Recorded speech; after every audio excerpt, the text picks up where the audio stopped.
જયંતિ સરદારે ખોડલધામ અને સરદારધામ વચ્ચે વિવાદ ઊભો કરવાની સોપારી લીધી।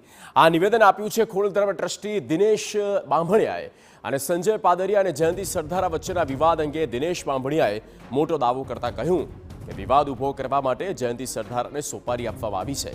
વિવાદ ઊભો કરવા પાછળ કોણ, કઈ જગ્યાએ આ સોપારી આપવામાં આવી તેનો ખુલાસો આગામી સમયમાં કરીશ।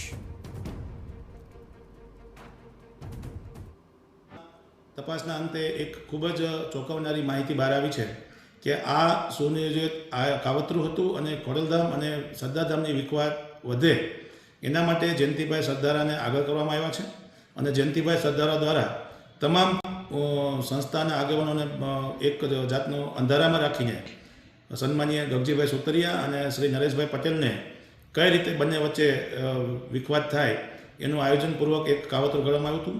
આ કયા ફાર્મ હાઉસમાં કરવામાં આવ્યું છે, કેટલા લોકો ત્યાં હાજર હતા, આ તમામ માહિતી અમે ટૂંક સમયમાં જ આપની સામે લાવીશું।